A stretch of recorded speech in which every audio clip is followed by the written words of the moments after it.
Primero, buen día a todos. Gracias por conectarse en este nuevo evento que estamos organizando desde Los Globos, en lo que es la plataforma Magua, a través de nuestra plataforma Magua, en este caso con un invitado de lujo como el licenciado Jorge Ingaramo, con quien vamos a estar escuchándolo, conversando con él sobre perspectivas del mercado con respecto al girasol y su aceite. Jorge, si le parece, cuando lo desee, podemos empezar. Bueno, buenos días a todos. Gracias por la invitación al grupo Los Globos. Y bueno, espero que digamos que continúe esta buena fortuna que está teniendo el girasol, que tenía ya antes de la invasión de Rusia a Ucrania, que tenía una buena fortuna y que, bueno, seguramente por los precios que se ven para el futuro y por las consecuencias de la guerra va a seguir teniendo seguramente un futuro auspicioso. Yo empezaría un poco por la conclusión de la charla. El girasol era un buen negocio antes de la invasión, por supuesto lo será por esta desgraciada situación, y por supuesto nosotros teníamos unos cálculos hechos sobre la proyección para el futuro, que evidentemente el gran productor y proveedor mundial, Ucrania, iba a llegar a una especie de techo de producción de girasol y que el resto de la demanda marginal tendría que ser abastecida por otros países, y que estos otros países son muy pocos, entre ellos el que mejor apunta es la Argentina. Vamos a describir un poco cómo es el mercado del girasol, porque hay mucha confusión al respecto, cómo se forma el precio, cómo se organiza el mercado en el mundo y cómo eso llega a la Argentina y se traduce acá en la Argentina. Estamos hablando del girasol común, digamos, el girasol que se muele, se procesa en bruto y se transforma en aceite de girasol en bruto. De ahí después va una parte al refinado y otra parte, la más importante, se exporta como granel para la exportación. Se manda como granel a la exportación. En el mercado mundial, digamos, primero aclaremos lo siguiente. El girasol no es la soja. Se produce girasol para producir aceite y se produce soja para producir proteínas. No es nada que ver una cosa con la otra. Aunque, por supuesto, compiten en ambos rubros. La proteína del girasol no tiene nada que hacer en términos de calidad con la de la soja, pero el aceite de soja no tiene la calidad que tiene el aceite de girasol. El 85% normalmente, en épocas normales, el 85% del precio del girasol grano dependía del precio del aceite. Había una ecuación casi perfecta durante 20 años. Salvo excepciones, como puede ser ahora. Ahora sí debe depender en un 95% por el precio extraordinario que tienen los aceites en el mundo. Pero normalmente el precio del girasol es el precio de su aceite. Entonces hay que saber qué pasa con el precio del aceite, porque la exportación de girasol como grano prácticamente no existe. Existe básicamente la exportación como grano confitero y existe la exportación entre Turquía y Europa, y la Unión Europea, que va en camiones, por eso se computan como exportaciones, pero también se computan como importaciones en el caso de Turquía. Pero en general el comercio mundial de girasol grano es prácticamente inexistente.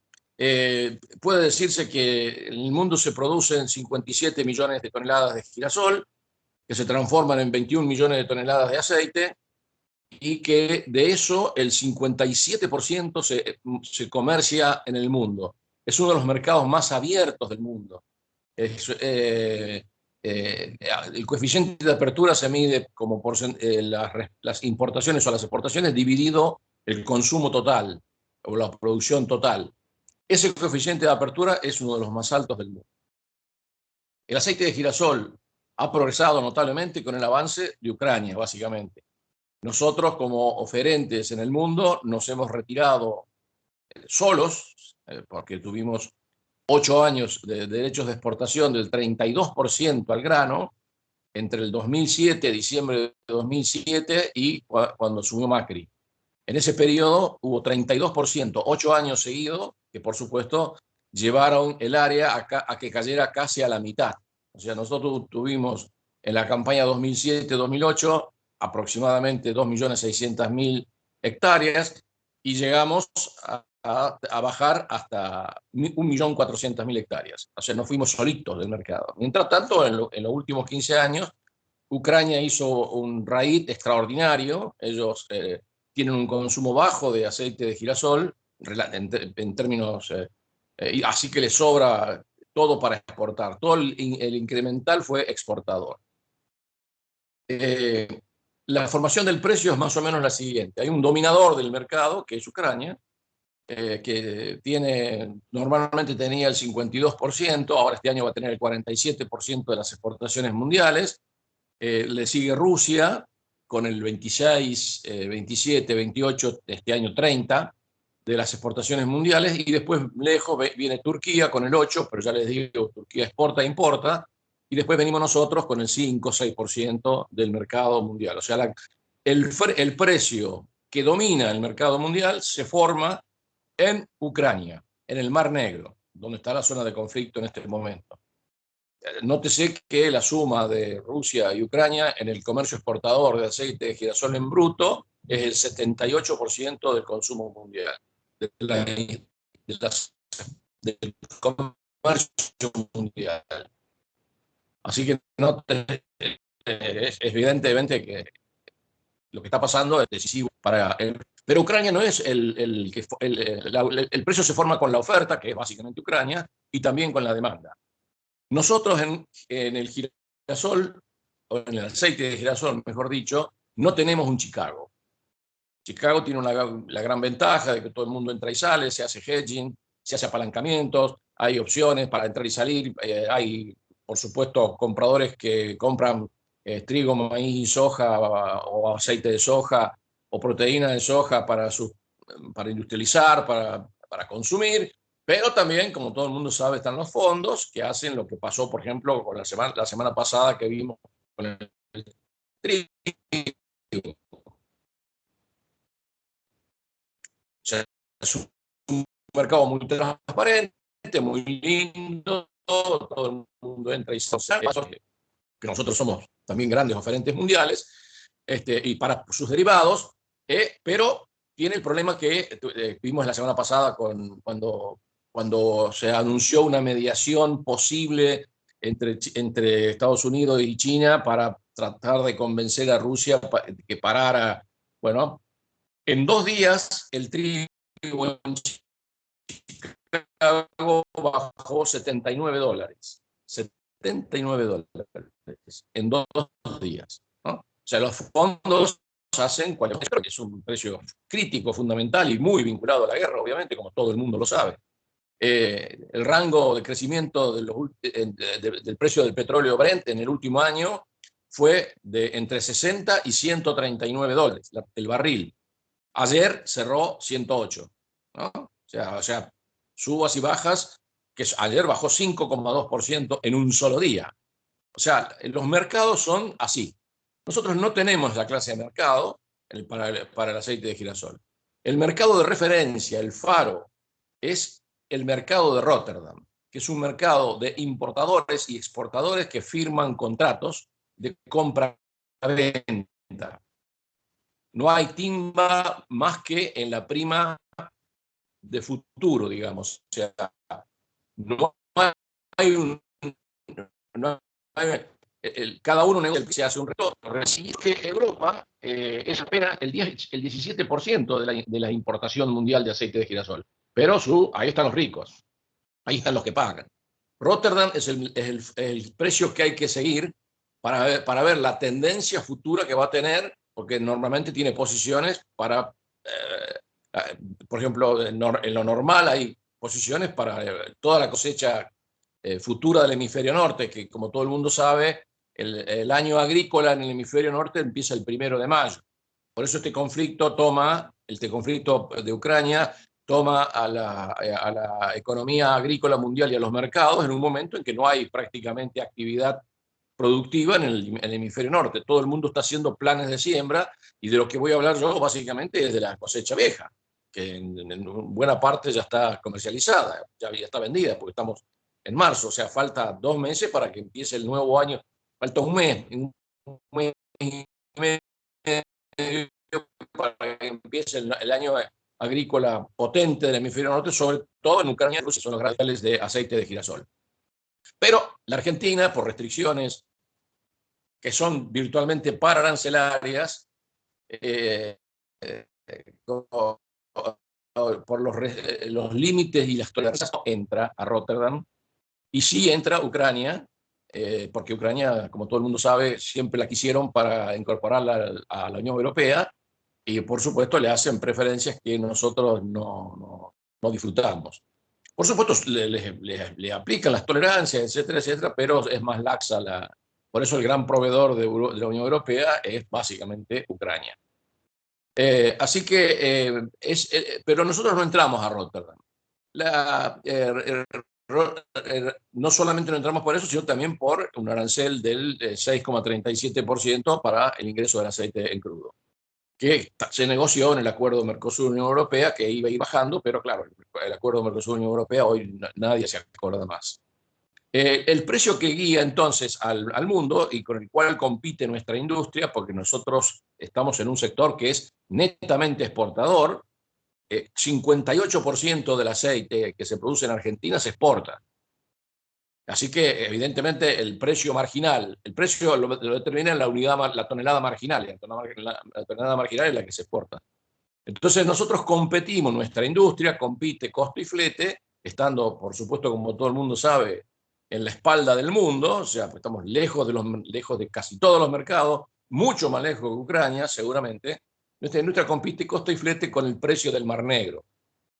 Y el precio del Mar Negro está vinculado con el costo de flete y con el arancel que tiene que pagar Ucrania para entrar a la Unión Europea, que es más bajo que el nuestro.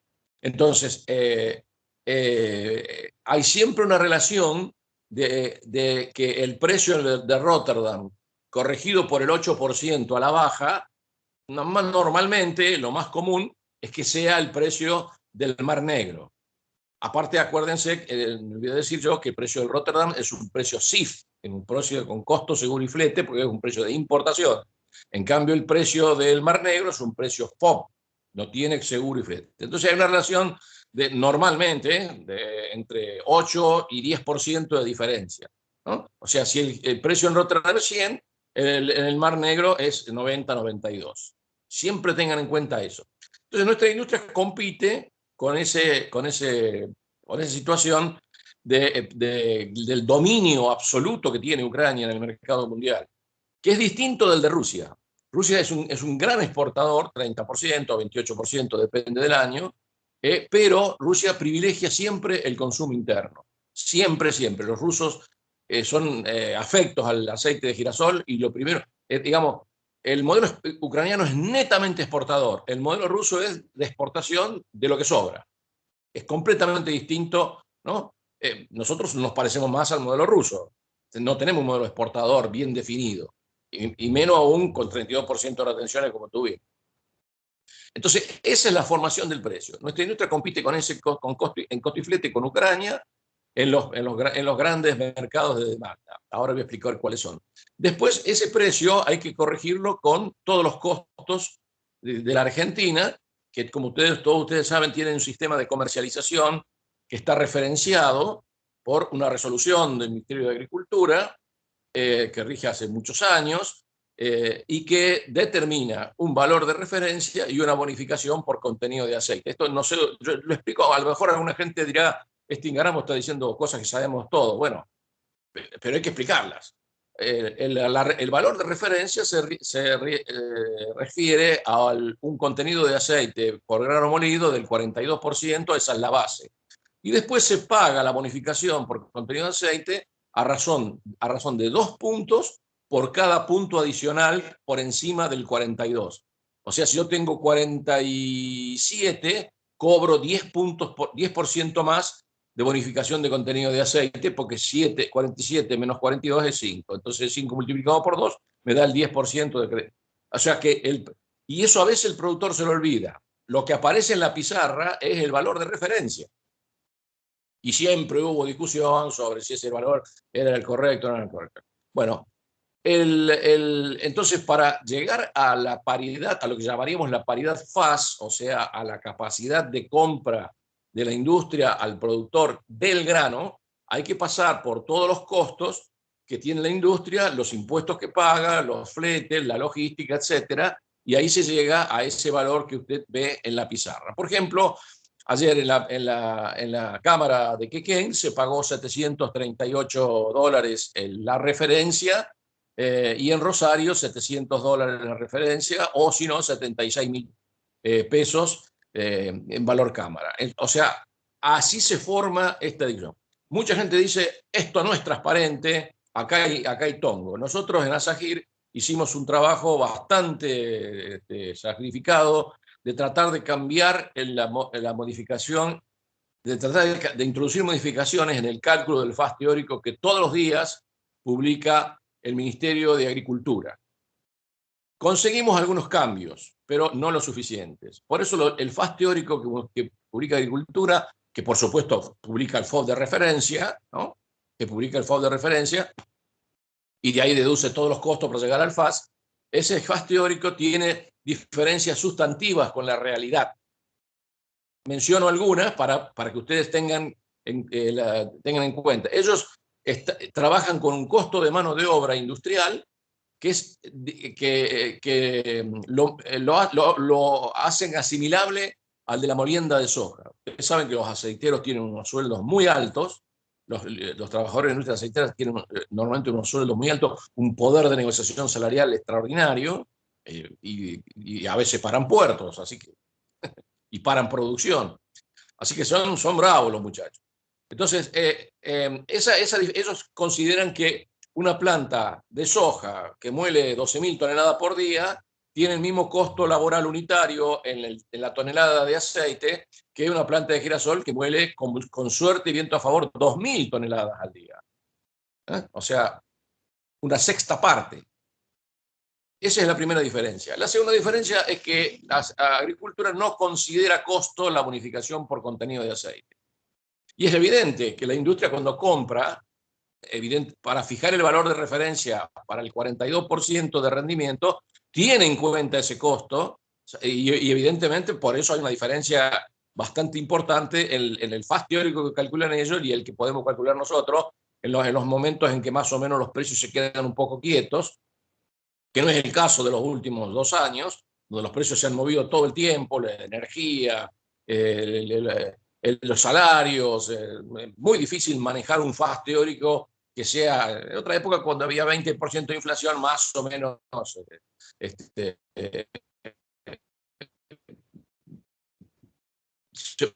se podía hacer ese cálculo. Bueno, esta es la historia del precio del girasol. Compradores, el mercado de compra. A ver, ¿se escucha cortado? Jorge, vamos a intentar si apaga la cámara, que quizás eso le está ralentizando un poco la conexión. ¿Le parece?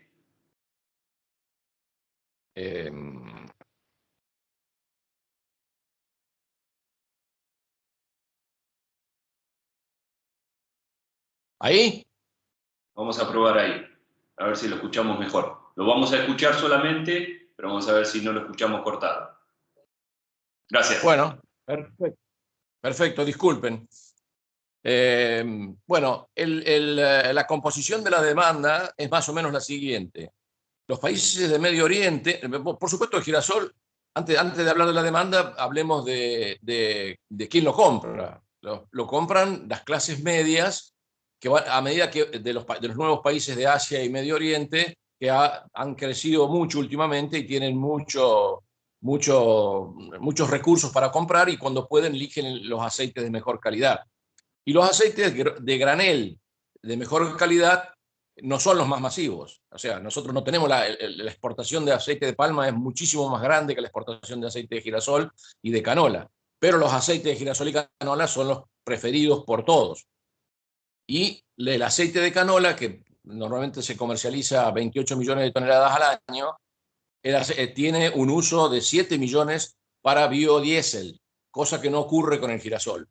Por eso el girasol no sirve para biocombustible, tiene un montón de problemas técnicos que no soy capaz de explicar, pero digamos hay como rangos de precios que dejando de lado la oliva, el aceite de maní, o el aceite de almendra, etcétera, etcétera, que acá no juegan porque no son, estoy hablando de un mercado de graneles, y eso no son mercados de graneles, son mercados de aceite en botellita o en tambor. Bueno, la composición de la demanda es más o menos la siguiente. Los países de Medio Oriente, básicamente Irán, Irak, Marruecos, Egipto, los Emiratos Árabes, etcétera, son el 25%. Un cuarto del mercado va para esa región, digamos, de los países de Medio Oriente. El 22% se lo lleva India. Y después está Canadá, la Unión Europea y China con aproximadamente el 17% del mercado, con un dato muy significativo. China aumentó sus compras en los últimos 4 años a razón de 350.000 toneladas año de crecimiento. O sea que buena parte del crecimiento de la demanda del aceite de girasol vino de China. Así que ese es un dato para tener absolutamente en cuenta. Esa es la composición de la demanda, es absolutamente dinámica. Les digo que el aceite de girasol con esta irrupción de Ucrania ha pasado de ser el 9,9 a ser el 14% del comercio mundial de aceites vegetales. 9,9 al 14 en los últimos 10 años. Y en el consumo ha pasado del 8,3 al 9,5%. O sea, es un mercado en una tremenda expansión. Indicadores de esa expansión son los siguientes. No debe haber prácticamente commodities en el mundo, commodities alimentarias, que tengan estas tasas de expansión. En los últimos 10 años, el consumo creció al 4,5 anual acumulativo, contra una población mundial que crece al 0,7. Y las exportaciones mundiales venían creciendo al 9% anual acumulativo, ahora este año, con lo que les voy a contar ahora, baja al 8,2% anual acumulativo. Pero lo mismo es una barbaridad. Para darles un ejemplo, en los últimos 10 años las exportaciones totales de aceites crecieron al 34% y las de aceite de girasol crecieron al 119%. ¿No? O sea, el dinamismo es absolutamente indiscutible, no se puede comparar con ningún otro o casi con ningún otro commodity alimentario, que realmente, porque refleja eso que acabamos de comentar, el crecimiento de las nuevas clases medias. El chino, el hindú que probó el aceite de girasol no quiere más saber nada con el aceite de palma. Así que evidentemente, por eso esto que estoy contando, China sola incorporó 1.400.000 toneladas en los últimos 4 años de demanda. O sea que es un mercado que tiene una expansión fenomenal. Bueno, ¿cuál es la situación actual previa a la guerra? Y ahora y después hacemos un comentario sobre la guerra. La situación, la producción de aceite, la producción de girasol crece 16% este año respecto a la campaña pasada. La campaña pasada falló en el hemisferio norte, tanto en Ucrania como en Rusia, por eso hubo una digestión fenomenal de los stocks mundiales. Entonces, pero si uno la compara con la campaña 19-20, el crecimiento no es del 16%, es de apenas el 5,6%, campaña normal. O sea, en 2 años creció el 5,6%, siendo una campaña normal. El otro dato central que hay que tener en cuenta es que, pese a que este año anduvieron mejor las cosechas, hay una menor oferta de aceite de palma, por eso el precio del aceite de palma está muy alto y se ha achicado la brecha de precios respecto al resto de los aceites, y tuvo problemas la cosecha de canola, con pérdidas de exportaciones de aceite de canola del 13%. O sea, hubo una mejora en girasol, pero no en palma y en canola. Así que los stocks mundiales en relación al consumo no se recompusieron, al contrario, cayeron del 12,6 al 11,6%, siendo para el caso del girasol del 9,6% de la situación actual. Perdón, 9,4% la situación actual, cuando lo normal y habitual es que no se recompusieron ni mucho menos. Lo normal era que hubiera 12%, como hay para los otros aceites, y este año hay apenas 9,4%.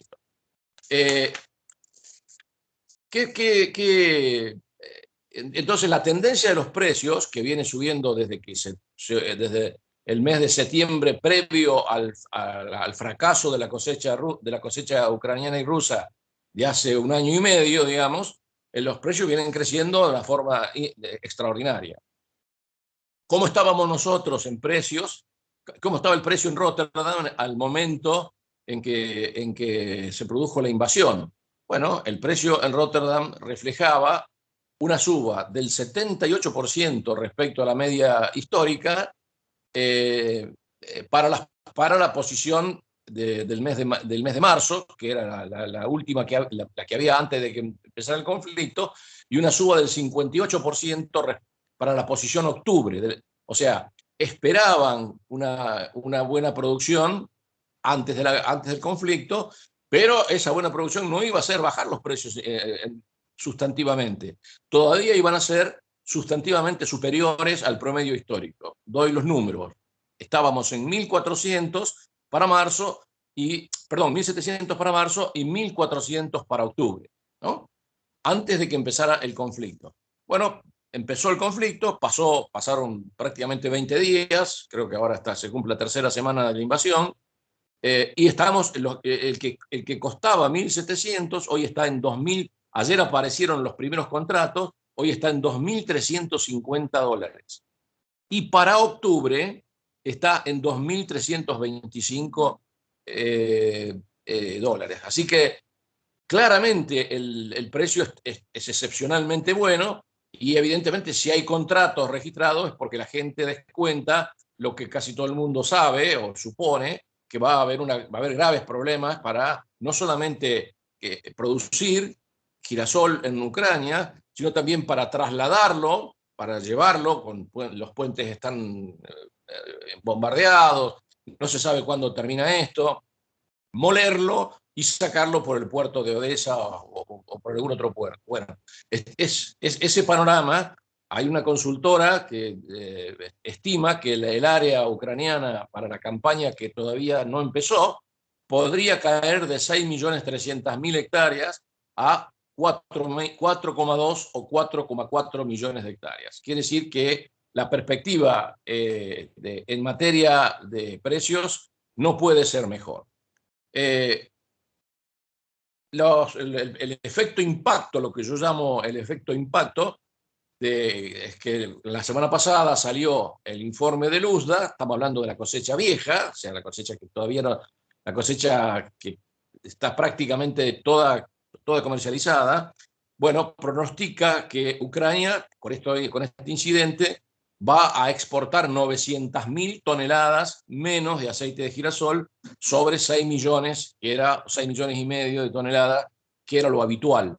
900.000 de caída y 150.000 de caída en Rusia, también por los mismos inconvenientes, por los problemas de pago y demás, y por las sanciones. O sea, el efecto impacto ha sido realmente impresionante, y como no sabemos cuánto va a durar este conflicto, bueno, por supuesto que Canadá ya anunció que reduciría sus compras, lo mismo India, y lo mismo la Unión Europea, ¿no? Porque evidentemente van a tratar de usar otro aceite, pese a que ellos tienen un gran consumo de aceite de canola como biocombustible.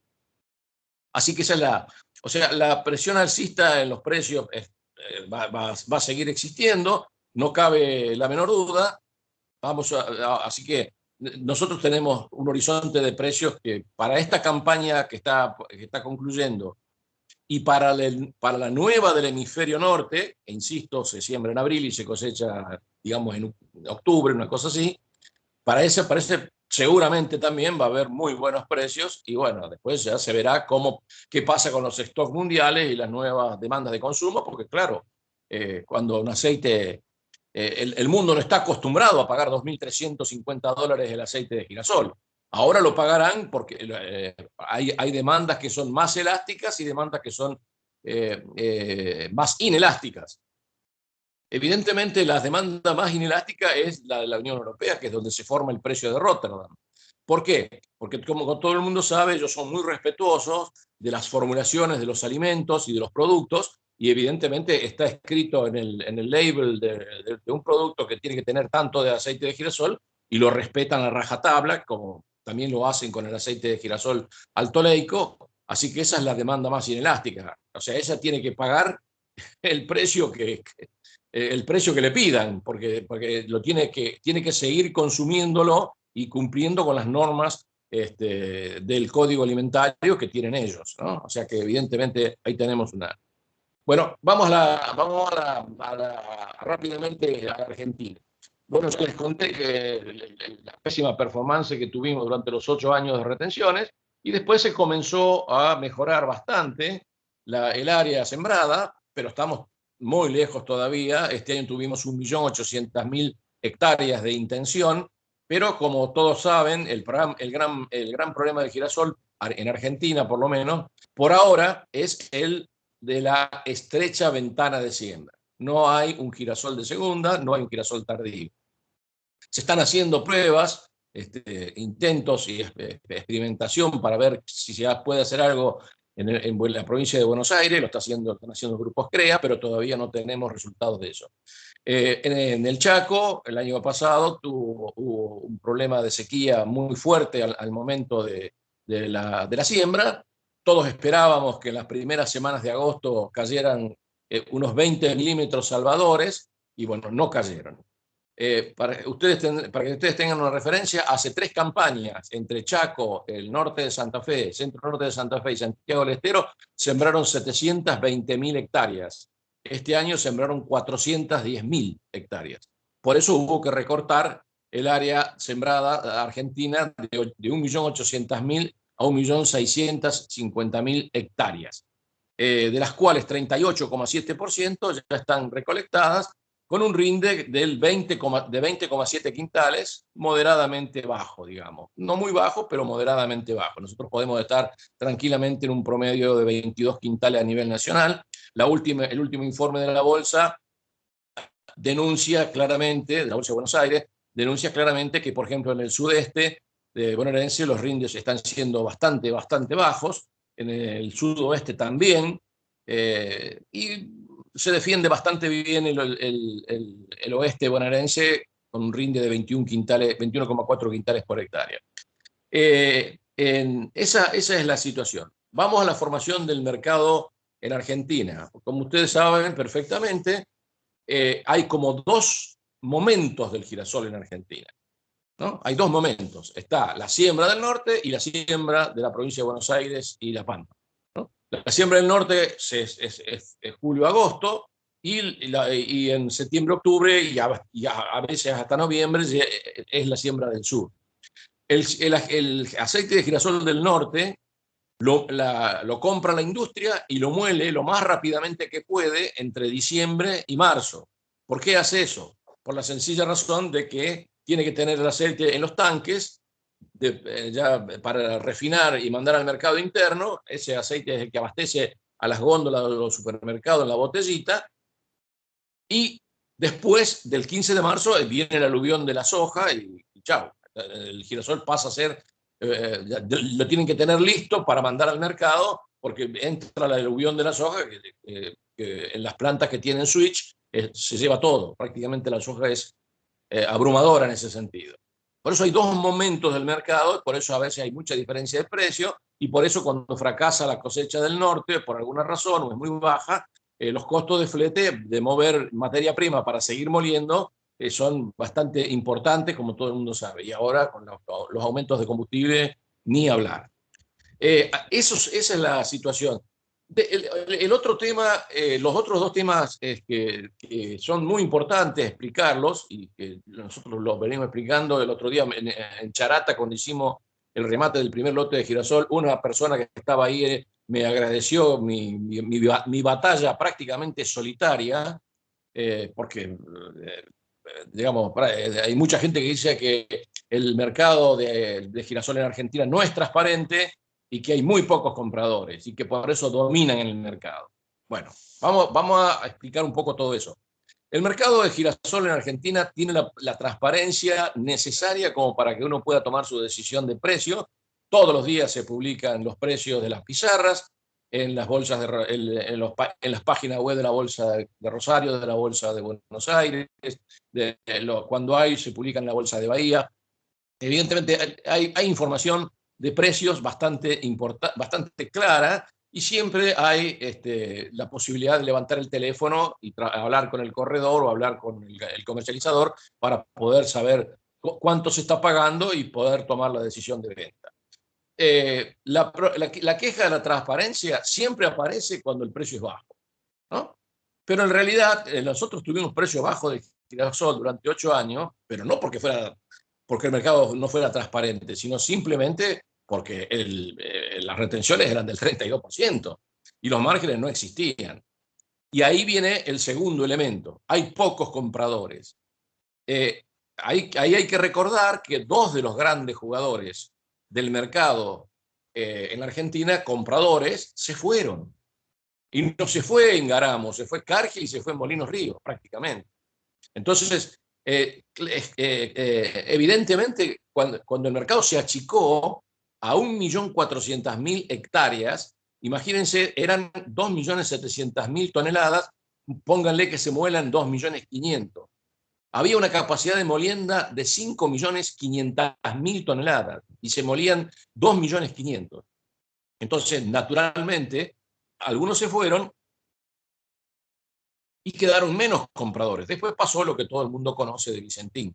Pero las plantas de Vicentín siguieron funcionando bastante bien, por supuesto a fazón, con contratos, etcétera, etcétera.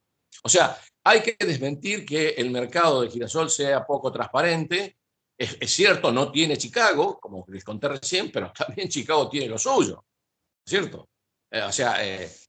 No hay un mercado a término en la Argentina de girasol, pero hay precios forward.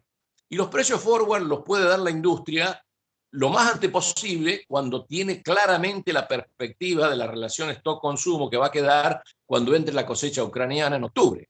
Si la cosecha ucraniana en octubre, al entrar, tiene una relación stock-consumo, genera una relación mundial stock-consumo próxima al 9,4% como tenemos ahora, claramente la industria puede anticipar los forward, porque sabe que va a faltar aceite de girasol en el mundo. Entonces puede adelantar los forward. Pero cuando viene bien la cosecha ucraniana y no se sabe qué va a pasar, ustedes saben que el rinde se define en los últimos mes y medio, entonces la industria se demora en largar los forward, pero el productor los puede consultar perfectamente, pero no necesariamente los va a largar en el mes de enero, o en el mes de febrero, o en el mes de marzo. A lo mejor demora un poquito y ahí empieza la discusión de la transparencia. Así que yo creo que con eso tiene que quedar claro. Después que en las preguntas, en todo caso, lo discutimos. El futuro. Nosotros habíamos hecho, antes de este conflicto, por supuesto, en Asajír, un trabajo donde demostrábamos que Ucrania prácticamente no puede aumentar su producción, o la puede aumentar aleatoriamente un poco, pero prácticamente ha llegado a un límite, porque tiene rindes muy superiores al promedio mundial, 5 quintales más que el promedio mundial, 25 contra 20, nosotros tenemos 22, y porque ya ocupó 6,2 millones o 6,5 millones de hectáreas, depende del año, de las 23 o 24 millones de hectáreas más feraces del mundo, que son, y se las sacó a la remolacha azucarera, a la cebada, a la ganadería y antes al maíz. Pero Ucrania es un gran productor de trigo y maíz y un gran exportador de trigo y maíz también. Y ahora, hace unos 10 años, está entrando la soja transgénica y el maíz transgénico, que le hacen una fuerte competencia a la siembra de girasol, porque los productores los están empezando a adoptar para diversificar, para mejorar. Estos productos transgénicos no están aprobados, pero todo el mundo sabe que en Ucrania la ley es un poquito de difícil cumplimiento, digamos. No es un país que se caracterice para el estricto cumplimiento de ley, por eso todos los problemas que tuvo para entrar en la Unión Europea. Así que la perspectiva es que en el mundo van a faltar, si sigue el crecimiento de las exportaciones y el consumo actual, van a faltar 1.200.000 hectáreas todos los años, aproximadamente un 4% de las hectáreas actuales. que son las que hace falta para abastecer ese crecimiento del 4,5% del consumo de aceite de girasol. ¿Quién va a proveer en el mundo ese 1.200.000 hectáreas que pueden llegar a faltar? 1.200.000, depende del año.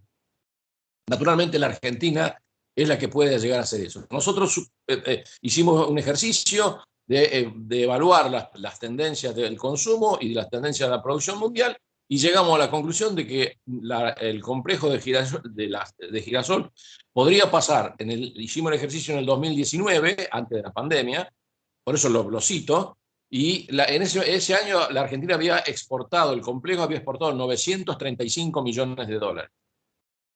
El año pasado la Bolsa de Rosario estimó que las exportaciones crecieron a 1.400 millones de dólares.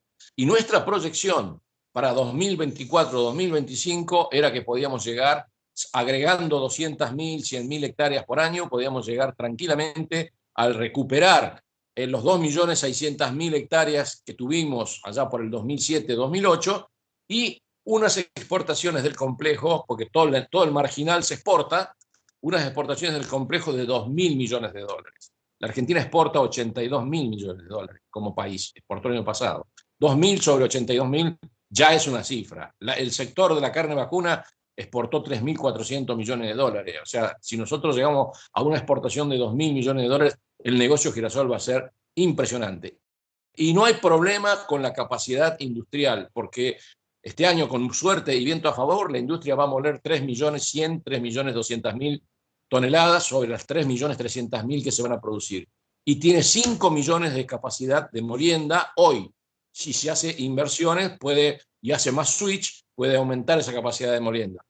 O sea, no tenemos la capacidad ociosa que tiene la soja tiene más capacidad ociosa, hubo más inversión en los últimos años, pero la industria del girasol tiene una gran capacidad, o sea que hay que llegar rápido a las 5 millones de toneladas, a las 2,5 millones de hectáreas mínimo, y transformar al girasol en un negocio de permanente demanda internacional, de fuerte presencia de la demanda internacional en nuestra. Nosotros hoy exportamos, como decíamos recién, el 58% del aceite que producimos. Solamente consumimos en el mercado interno el 42%, 11 litros y medio por habitante. Y otra parte que se exporta del aceite, se exporta a los países de Aladi, o sea, a Chile, a países de América Latina, bajo convenios Aladi o convenios comerciales de entradas sin arancel, o arancel bajo o arancel preferencial, que esos mercados podrían recuperar también su dinamismo ni bien se mueva un poco mejor la economía mundial. Así que el futuro del girasol es absolutamente seguro y bastante bueno, independientemente de que haya existido. Ya lo era antes del conflicto y seguramente lo va a seguir siendo después del conflicto cuando la economía recupere su normalidad. Nunca se sabe cuándo, después de una guerra, los resultados que pueden llegar a ocurrir, pero evidentemente la demanda va a estar, ya estaba antes del conflicto y ya era creciente, como les dije recién. Un mercado que crece al 8% anual acumulativo no es un mercado cualquiera, es un mercado para aprovechar. Es una formidable oportunidad que la Argentina tiene que aprovechar. Bueno, corto acá y quedo para las preguntas.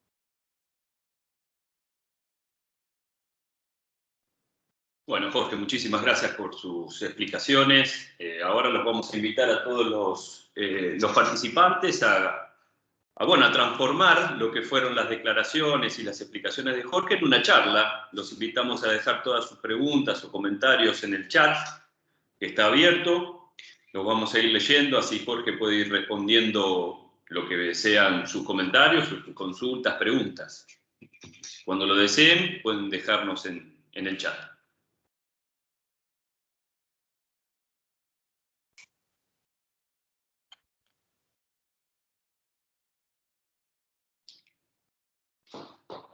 Esperamos unos minutos, Jorge, a ver si los participantes quieren ir dejando sus preguntas.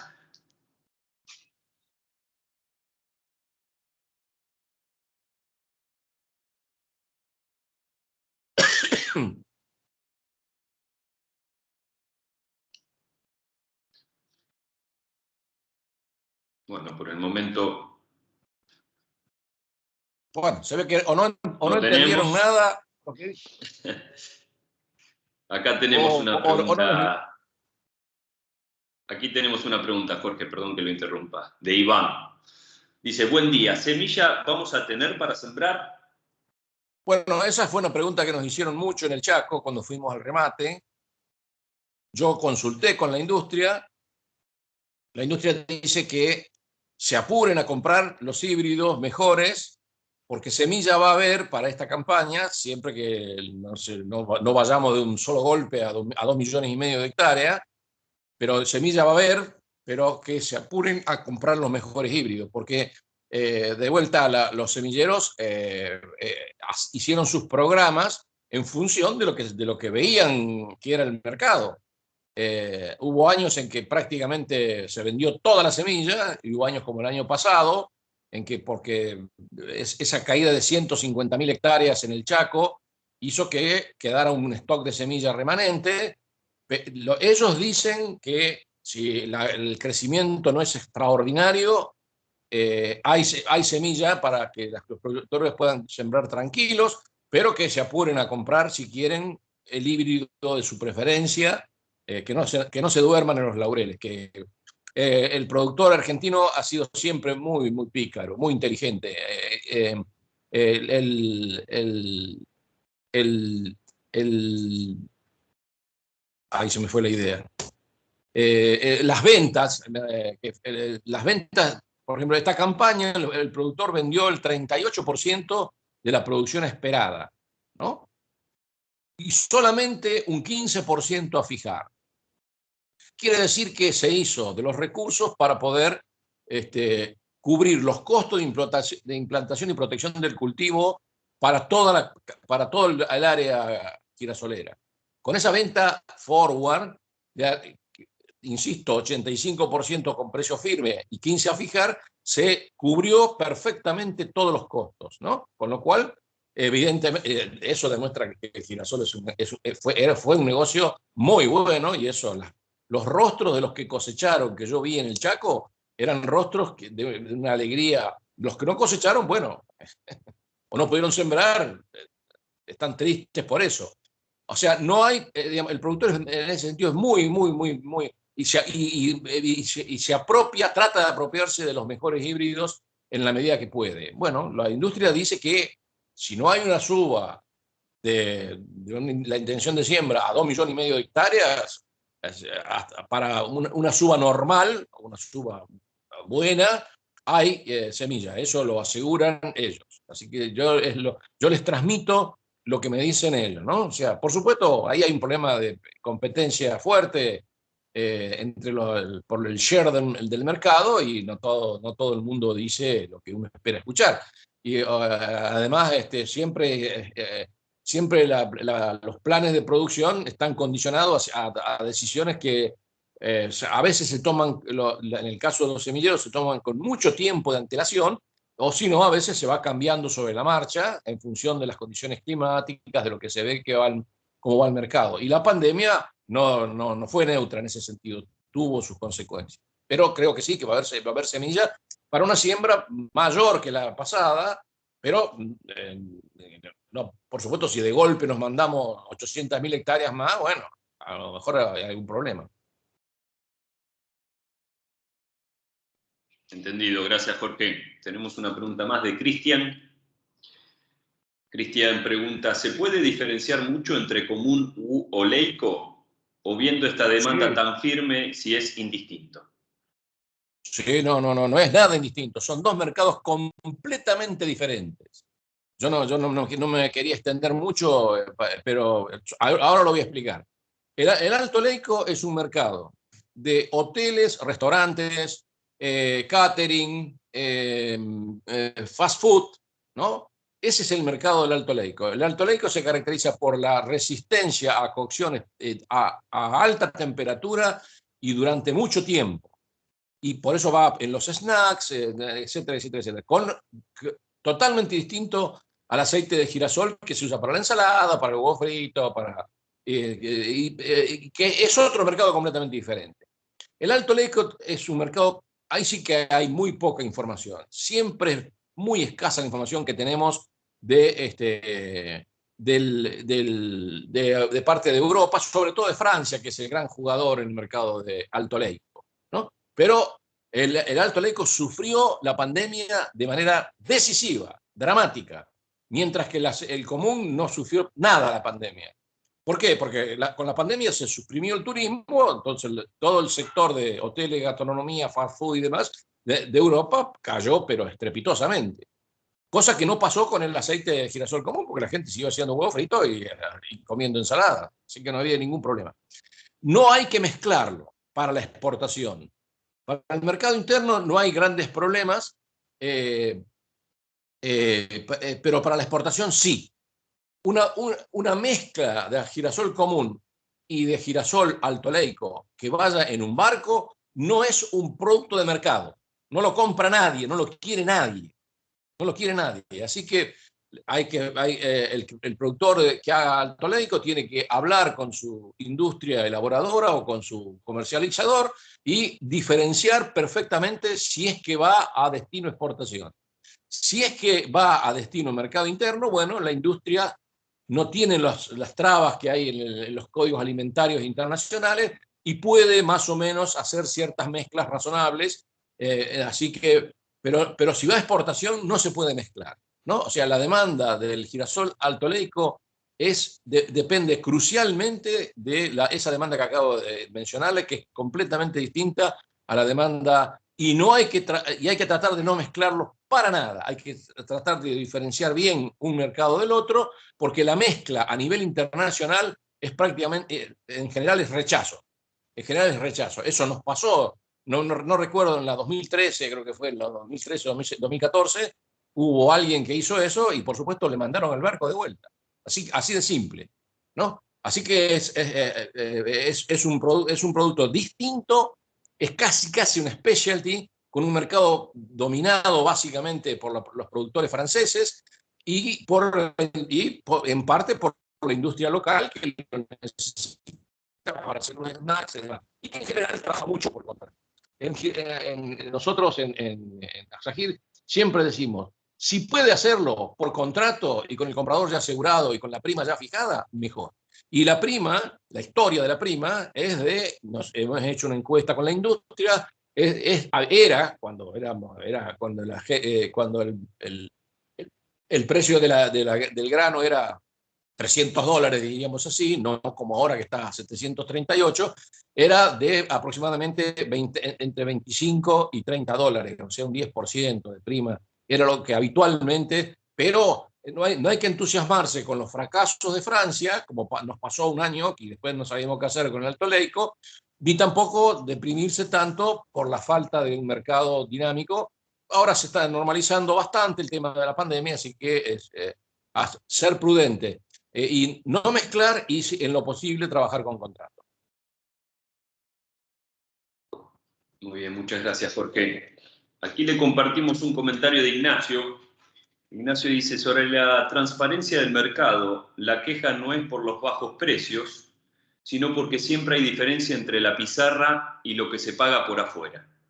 Nos deja un ejemplo en Quequén la semana pasada cerca de $100. Y otra, ¿por qué pagan el precio fraccionado, por ejemplo, 700 más $100? Bueno, la más fácil de contestar la segunda, porque todo lo que sea bonificación por contenido de aceite cambia el precio base. Y además muchas veces hay discusiones por fletes, entonces se trabaja de esa manera. Obviamente, eso es negociación privada de partes, ¿no? O sea, eso es como cuando uno hace un contrato de alquiler y, bueno, hace la vista gorda a ciertas normas. ¿eh? Pero yo creo que eso existe, no se puede negar. Eso existe. No en todos los casos, pero existe. Así que la respuesta es esa. Está la discusión de los diferenciales de flete porque falta en una zona y sobra en otra, y está la discusión de que ese diferencial de flete no se quiere poner en la base porque después la bonificación se calcula sobre la base. Si la base se amplía mucho, la bonificación se amplía mucho y se vuelve antieconómico. Esa es la verdadera respuesta. Por supuesto que es una respuesta sincera esta, ¿eh?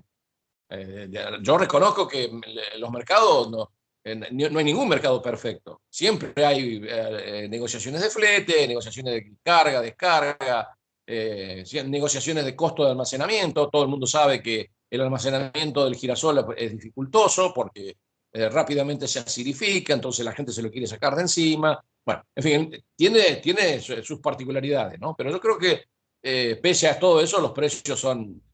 el mercado sigue siendo bastante transparente. Aunque, bueno, estas cosas, estos detalles, como los diferenciales de flete y tratar de no incorporar los diferenciales de flete a la base, creo que son los que determinan que haya esta especie de separación de los precios. Pero esta es la verdad, ¿no? O sea, yo no estoy mintiendo acá. Comprendido, Jorge. Muchísimas gracias. Bueno, hasta el momento no tenemos más comentarios ni preguntas.